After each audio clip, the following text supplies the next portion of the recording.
വിജയ് ചിത്രം the got അതിൻ്റെ ചിത്രീകരണത്തിൻ്റെ അവസാന ഘട്ടത്തിലാണ് എന്നാണ് റിപ്പോർട്ട്. വെങ്കട് പ്രഭു സംവിധാനം ചെയ്യുന്ന ചിത്രം ഒരു സയൻസ് ഫിക്ഷൻ ടൈം ട്രാവലറാണ് എന്നാണ് വിവരം. ചിത്രത്തിൽ ഇരട്ട വേഷത്തിലാണ് വിജയ്. നേരത്തെ ചിത്രത്തിൻ്റെ ആദ്യഘട്ടത്തിൽ 20 കൊല്ലത്തിന് ശേഷം വിജയ് ജ്യോതിക ജോഡി ഒന്നിക്കും എന്ന രീതിയിൽ വാർത്തകൾ വന്നിരുന്നു.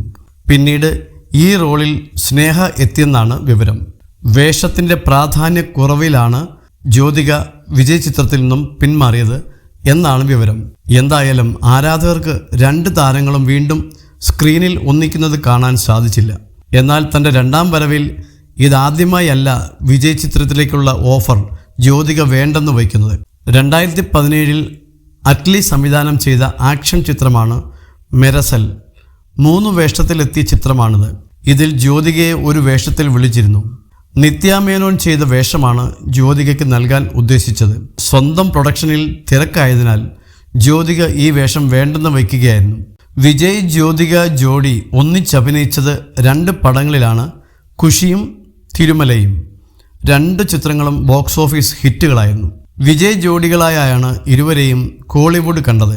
തുടർന്നിവർ ഒന്നിച്ചഭിനയിച്ചില്ല. 2003 തിരുമലൈ ഇറങ്ങിയത്. അതേസമയം ദ ഗോട്ട് ചിത്രീകരണം പുരോഗമിക്കുകയാണ്.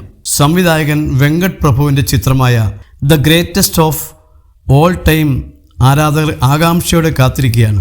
ചിത്രത്തിൽ ഇരട്ട വേഷത്തിലാണ് വിജയ് എത്തുന്നത്. ചെറുപ്പക്കാരനായും പ്രായമുള്ള ആളായും. ഡി-ഏജിംഗ് സാങ്കേതിക വിദ്യ ഉപയോഗിച്ചാണ് ദളപതി വിജയിയെ ചെറുപ്പമാക്കുക എന്നും നേരത്തെ റിപ്പോർട്ടുകൾ ഉണ്ടായിരുന്നു.